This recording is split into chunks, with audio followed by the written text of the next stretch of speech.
Sorry. Morning, everybody. Thank you for joining us. Our learning this morning is sponsored by Nancy Karkowski to commemorate the yahrzeit of her husband, Dr. Avi Karkowski, Avram Mordechai ben Yaakov Halevi Zichron Livracha. His yahrzeit was the 14th of Tammuz.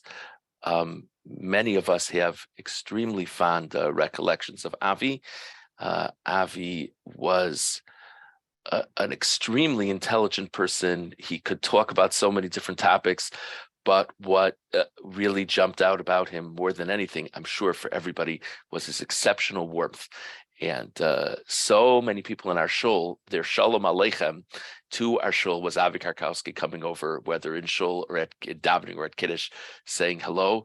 And so many of the children of our shul, I'm sure, have strong recollections of strange shakings of the hand that just kept on going from Dr. Avi Karkowski. They remember that much more than the strep tests. But we thank you very much for including us, Nancy, in remembering a very special person. It should be a schus for his neshama. We left off with chapter 1, verse 13. Moshe Rabbeinu has told Klal Yisrael that they are going to have numerous people as judges, not only Moshe Rabbeinu. And we mentioned that in the pasuk, Moshe Rabbeinu mentions 3 qualities: wise, understanding, and known. And just sort of jumps up, what does it mean to be known? So we mentioned yesterday Rashi's pshat, which is that he's actually known to your tribes. In other words, it's not that you should bring for your tribes people who have these 2 qualities. It's people you should get, people who are wise, understanding, and known to your tribes. You people know these people. I don't know these people, says Moshe Rabbeinu. I didn't grow up with them. I haven't known them for decades. You're the ones who know them for decades. Choose who you know, who you think are appropriate. That was Rashi's pshat. The Ramban says something slightly different, interesting to hear as well. It's in the Ramban and Pasuk Yud Gimel, about halfway through this Ramban. V'yaldati tam viduim shem yiduim l'shoftim. He doesn't think it goes back to known by your tribe. They're known as judges. Klomar, Shema Alasam Yedua. Their qualities are known. Vinikeres Limanosam Bashoftim. These are people who have reputations that would be appropriate to serve as judges. Klal Malas Hashoftim B'milas Viduim. He's carrying a lot, including a lot in the word people who are known. Ki hashoftim tzrichim nios anshe chayil v'yirei Elokim anshe emes v'sonei votza. If you remember in Parshas Yisro, there are all these descriptions given for what a judge should be: people who are strong, people who have reverence of God, people who are people of truth, people who won't tolerate bribery. Kasher Amar Yisro ve'ela hayuduim l'shoftim mitchila. So according to the Ramban, what it means known is, these are people of exceptional quality. And it's interesting, not only are we saying you need people of these qualities, but we're also saying that if a person walks into a room and they see this person sitting there as a judge, they feel confident that they're going to get a fair judgment. And these are people who command respect. So it's just an interesting pshat. Okay. Moving on to verse 18. So Moshe Rabbeinu has appointed the judges. He tells them, if there's something that you don't know, bring it to me. And then he says, and I commanded you at that time all the things which you will do. The Ramban understands this as meaning one of 2 possibilities. He cites Rashi, who says this is actually still speaking to the judges, and it's telling them that there are nuances and halachas about how you're supposed to act as judges, and I told them all the nuances. But then the Ramban says, if you look at the Ramban in Pasuk Yud Ches, it's a few lines in. He says, "V'alderech hapshat." The straightforward meaning of the verse is, "Hema chukim v'atoros." This refers to the halachos of the Torah, not for judges, but for everybody. This is the halachas that people are supposed to follow. These are the actions that people are supposed to do. That Moshe Rabbeinu will give all these instructions of the Torah to the Jewish people. So if you understand, like Rashi, that he's teaching them the halachos of being a judge, we understand what the pasuk is doing here. But if you understand, like the Ramban, that Moshe Rabbeinu was just saying, yeah, I'm going to teach all of you the halachos of the Torah. Why in the world is this here? We're talking about the judges right now. So the Ramban says, Vatam lahaskir zebakan. the reason it should be mentioned over here is Kibiyodua Shazeho Inyan Atzas Yisro. Vuamr Moshe Heyeya Tola'am Mul Elokim. Yisro didn't only tell Moshe that he should appoint judges. Yisro tells Moshe, you should be for the people opposite God, meaning, you've got more important things to do than judge every argument between people. When there are difficult things going on for Klal Yisrael, you need to daven for them. Yisro said to Moshe, you need to teach the Jewish people the different mitzvos and laws. Hu atzmo es haTorah. Moshe is not outsourcing the teaching of the Torah and mitzvos. We call him Moshe Rabbeinu for a reason. Moshe will teach the Torah. Ach b'mishpat nasan lo eitzah shimana shoftim l'sayo. Specifically on the issue of when there's a dispute and there's a case that needs to be judged, Moshe Rabbeinu is being advised by Yisro. For that, you should delegate. Ukvar pirashtiv sham.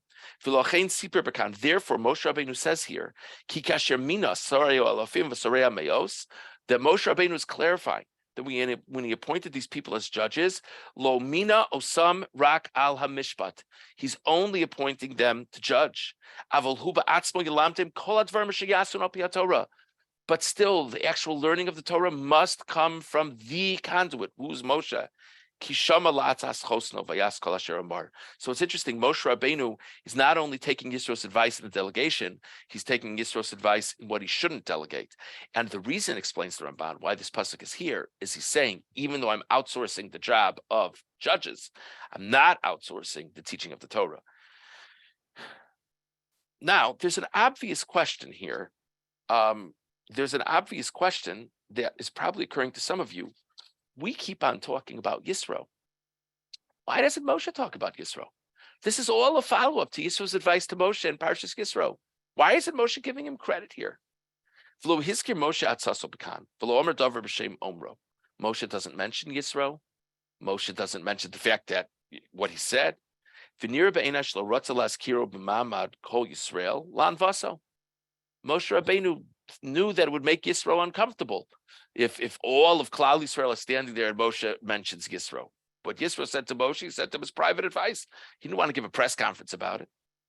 Oh, shlo yiyel chavod lo shiyaski lador hazeh kisha kushis lakach. It's interesting.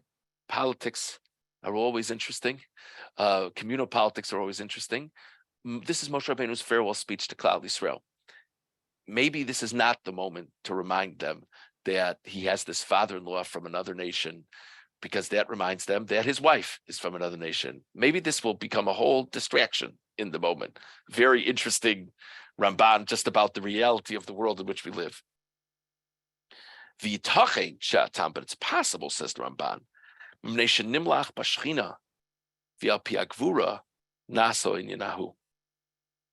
maybe the idea is that excuse me, I should be actually for a moment. I'm not sure I said the right intent of the Ramban. The thing that Miriam was saying Lashon Hara about to Aaron, that she got saras for, is something about Moshe and his wife. And there's a lot of discussion to what he's saying. I probably shouldn't have said that the Ramban means that she was coming from a different nationality. But the moment he talks about his father-in-law, whatever it was that Miriam and Aaron were wondering about among themselves, or talking about among themselves, you never know what the average person on the street, where their mind is going to go. That's the real pshat. I apologize. That was a mistake. It's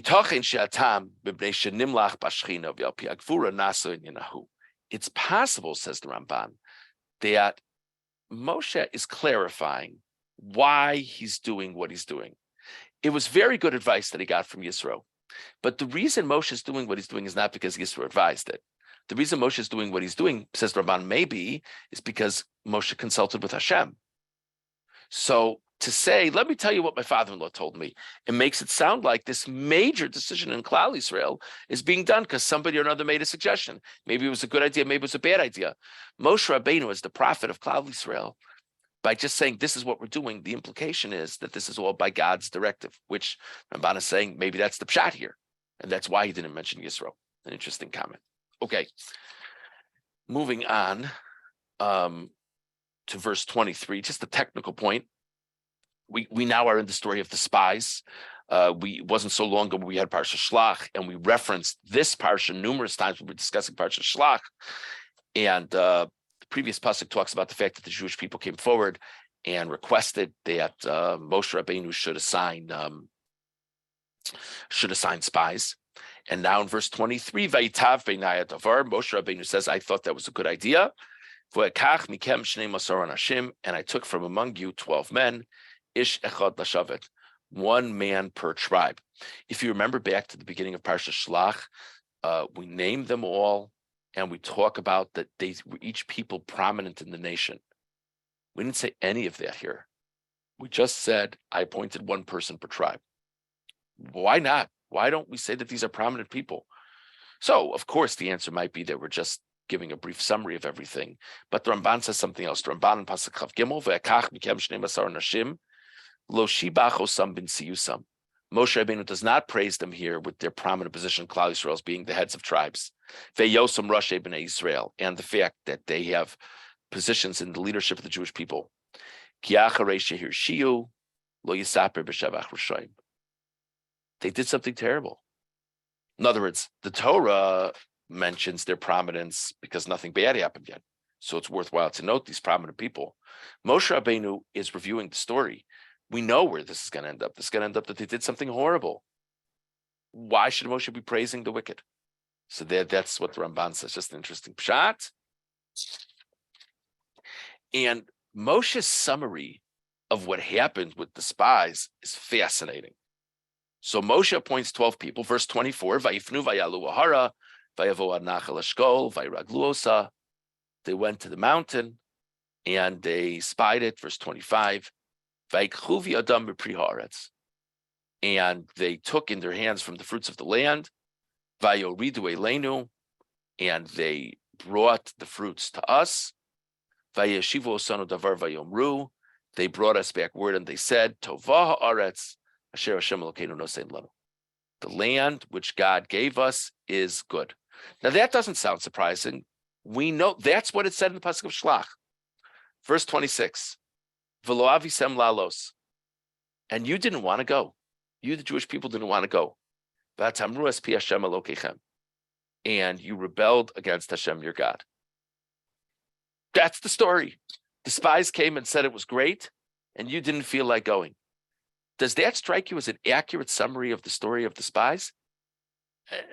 10 spies said it was a terrible idea. That's why the Jewish people didn't want to go. Moshe Rabbeinu doesn't even mention that here. What's going on? I mean, isn't that an important part of the story? It seems to be an unfair recounting. Moshe basically says that it's all your fault. You didn't listen to the words of the spies. Let's just glance at the Ramban on Chaf Hei. I just want to at least start. Ramban on Chaf Hei says, "Vayamru tovar t'sher Hashem Elokeinu nosein lanu." Miheim sharmu tovasa. Who are the ones who said the land is good? Yoshua v'Kalev. So the Ramban says we're not even taking a snippet of what all of the spies said, which they did say the land is good. We're actually zeroing in on 2 spies, Yoshua and Kalev, and they said the land is good, and everything they said was positive. And the point, according to Rashi, is you heard 2 people say this is going to be great, and that's all you needed to hear.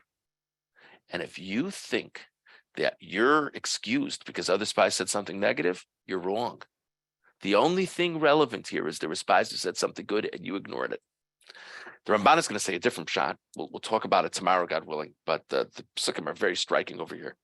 So we had the Ramban's pshat in what it means that the respective judges should be known. We had the Ramban's perspective on why Moshe Rabbeinu would be telling them after the appointment of the judges that he's going to teach the Torah. We discussed the Ramban regarding that the prominent position of the spies is not mentioned, and we left off with this question about the highly incomplete, seemingly incomplete recounting of the story of the spies.